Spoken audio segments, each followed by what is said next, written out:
Hey everyone, welcome to the start of our third unit of Class of American Literature 2. We'll be discussing The Catcher in the Rye by J.D. Salinger. Now, I meant to send out a video to introduce everyone to the novel on Monday, but for some reason the audio wasn't working on the video. So if you're subscribed to the YouTube channel, you got a wonderful video that's completely muted. I'm not sure why that happened or how that happened. But anyway, The Catcher in the Rye fits into a branch of literature that's known as modernism.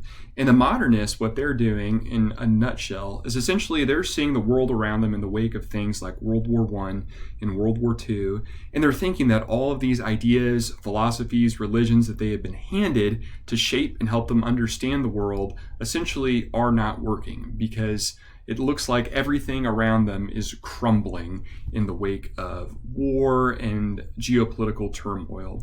So what modernists are doing is they're kind of throwing out all the rules and they're exploring new things. And that's what happens with J.D. Salinger and The Catcher in the Rye. We see this in the very first page. So the narrator of the book, Holden Caulfield, he speaks in a very stream of consciousness form, which is fairly new in terms of how literature is expressed and how it's written. You see his thoughts as they are happening. So The Catcher in the Rye is an extremely controversial book. So it's one of the most banned books in high school libraries, essentially because of its language, its content that it has is often sexual. There's a lot of people that attribute a lot of violence to the book, which I feel like is a gross misreading of what the book is about, and we'll kind of explore what's going on there. But yeah, it should be interesting because what's going on with the book, and you saw in my introduction, is the book is primarily about Holden Caulfield walking around New York trying to get drunk, he's underage, and trying to have sex. And that is the bulk of the book. And it's understanding what the heck is going on in Holden's mind as all this happens. So I kind of fashioned J.D. Salinger, and he would hate this, by the way, as one of the first young adult writers. So The Catcher in the Rye is about a book of a student who thinks that he's misunderstood by the world around him and has trouble understanding the world around him, which feels like kind of the tropes that we see in young adult novels. So you're going to encounter different things that Holden says that you're going to think are kind of funny because they're so critical and mean.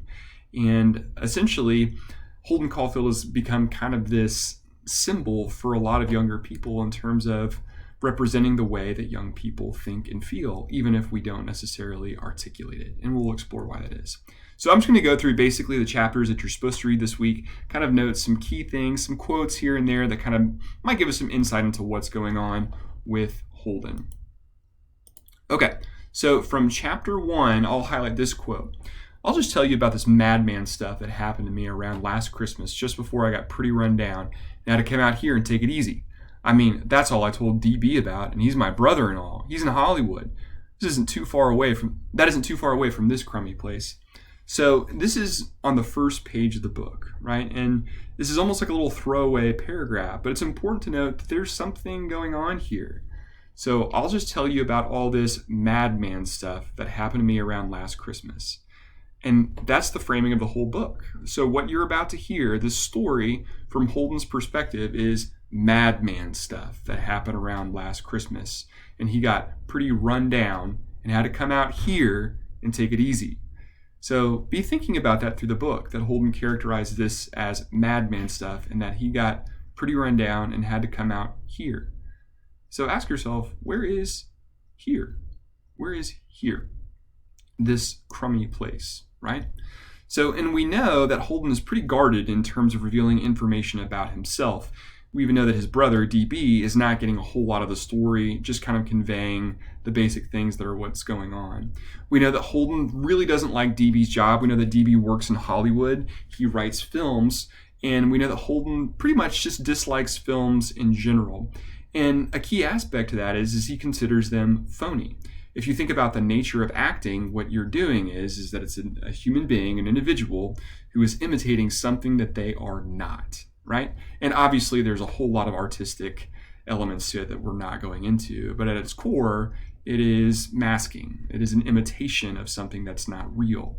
And for someone who is constantly critical of what they call phony, we can understand why Holden would hate this, because it's not authentic. And that's something to keep in mind when we're looking at Holden. Anything that he deems that's specific or an important thing to note that he thinks is inauthentic, he despises, right? He considers it phony. It just annoys the hell out of him. We know that Holden distances himself from his peers because they are similarly phony, but he does seem very interested in having a romantic relationship. So we'll see this with Stradlater in the chapters that are coming up. He does seem very interested in girls, but to what degree and whether or not it's age appropriate, I think is important to think about. So we see Holden have this interaction with one of his teachers, Mr. Spencer, who gives them this classic lecture from a disappointed teacher about how Holden is not applying himself, right? And we see that Holden throughout this, he responds as kind of the classic high school student. He doesn't give a rip, right? We've all gotten these lectures about how we need to apply ourselves and work harder. And we see Holden in the thick of it saying like, screw you, right? Which is kind of classic young person response. But we do see that Holden does want to feel things. So we see this in terms of how he's isolating himself from his peers, particularly at the football game, where he looks out over the crowd, or even over Pincy, his school as a whole, and having this desire of wanting to feel like a goodbye. He wants to have the sense in him that these things matter. Okay, in chapter 2, this is part of the lecture that Mr. Spencer gives him. He says, "Life is a game, boy." Oh, actually, this, I believe, is from Mr. Thurman, that they're recounting what's happening. Yeah.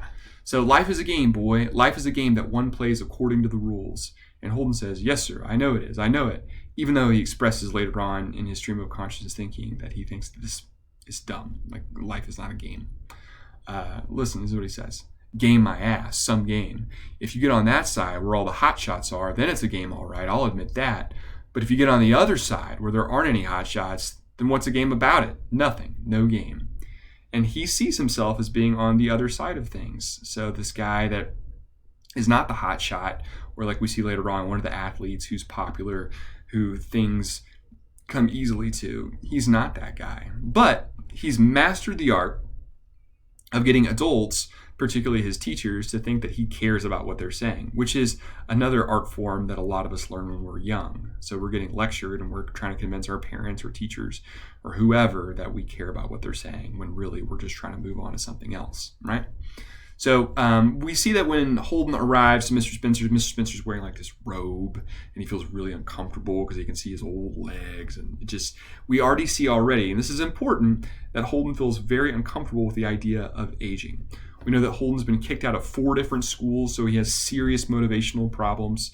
And even though Holden claims to despise phoniness and inauthenticity, we see that he's lying to Mr. Spencer in creating this sense that he cares about this lecture and that he wants to try turning a new leaf, which we know isn't true, right?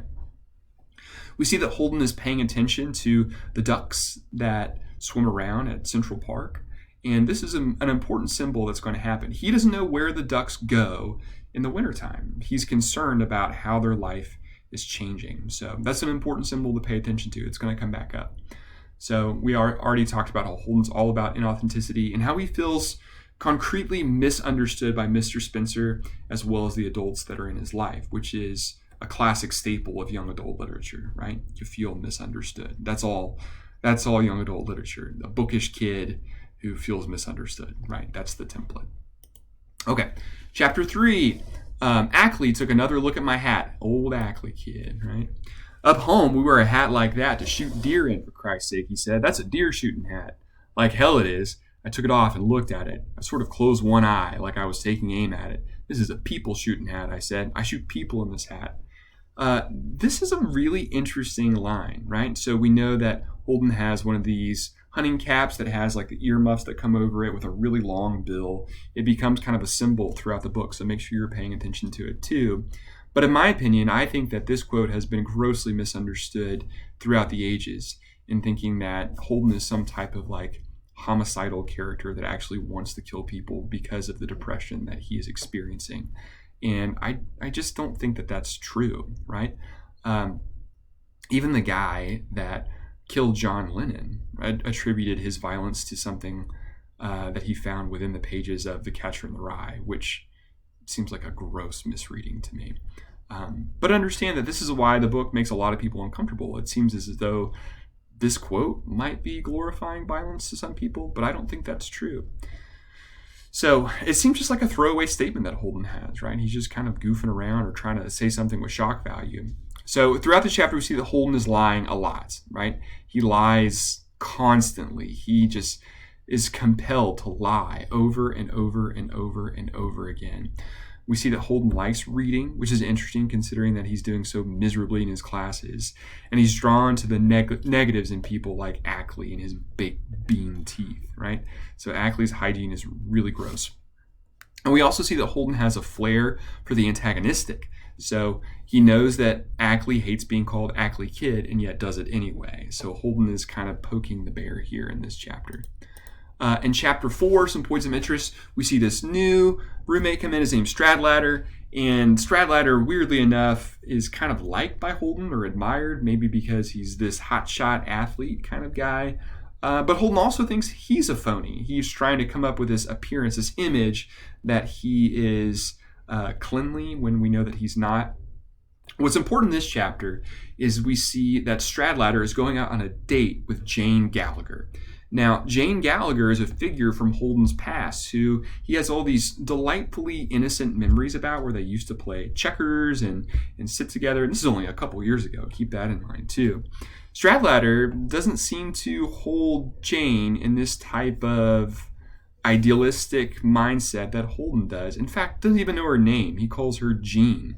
It seems that Stradlater is essentially only interested in having sex with Jane. And this is something that makes Holden extremely uncomfortable because his memories of Jane are all so deeply innocent and idealistic, with the exception of Jane's weird history that she has with her parents. So her parents are divorced, and we know that her stepfather, he's an alcoholic, and that he walks around the house naked, which is deeply uncomfortable and upsetting, right? So we already get the sense as the reader that something's going on here. And disgustingly, this kind of pries Stradlater's interest because it's something that's sexual to some degree, which makes Holden feel uncomfortable.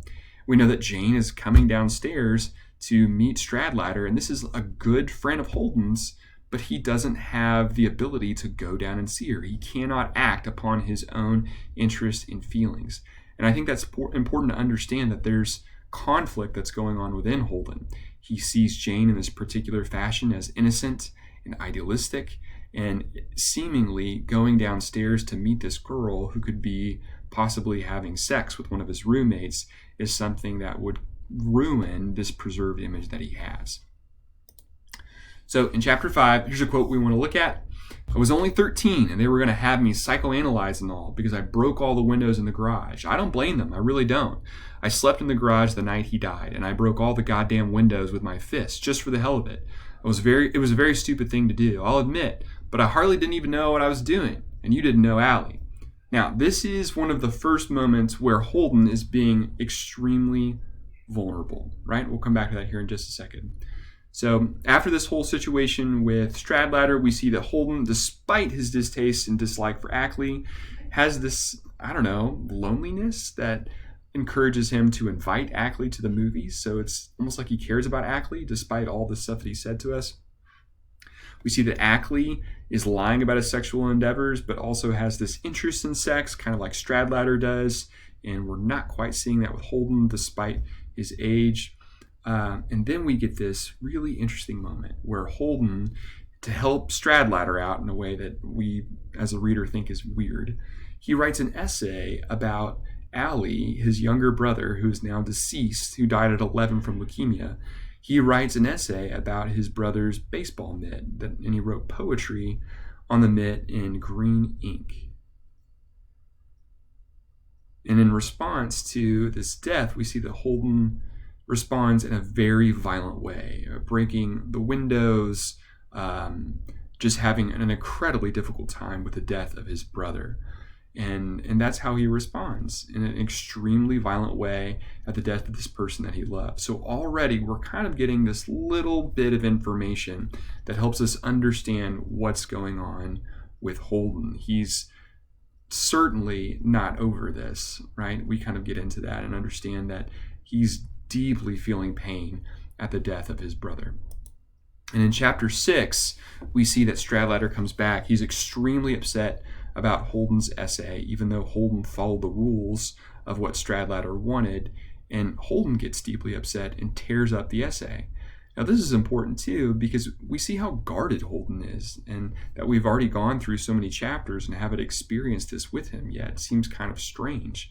So this is almost like a therapeutic outlet that Holden has been given to write this essay, and then from Stradlater's perspective, to see that it's stupid and that it doesn't matter is kind of further devaluing Holden's experience to where he tears it up. So something else that we're seeing can have an impact on Holden. After this, we see that Holden has this extreme interest to figure out if Stradlater and Jane had sex, and he keeps pushing Stradlater on the issue, and Stradlater is just not going to answer him. And this leads Holden to lash out, call Stradlater a moron over and over again, to where Stradlater essentially threatens him to stop. And of course, Holden doesn't, and then gets hit to where he's bleeding, right? So we're already seeing these really kind of childish patterns developed from Holden, calling his roommate a moron for not telling him about this experience that he had with Jane, getting to the point where he knows he's going to get hit if he keeps going and cannot stop himself. And after this, we see that hunting cap pop on Holden's head. It's important to note that this hat is setting him apart from other people. So what I want you to pay attention to is notice when Holden puts his hat on and when he takes it off. That'll kind of cue you into some more things that are going on. So in relationship to all the things that are going on, be thinking, what is going on with Holden? Consider yourself a psychologist. You're trying to diagnose him. See if you can figure it out. And also try to understand how this conveys your sense of what it means to have been at one point in your life or now to be a young person in America. Does it feel accurate to you? Does it feel off? And what feels accurate and what feels off? All right, so those are the first 6 chapters of The Catcher in the Rye.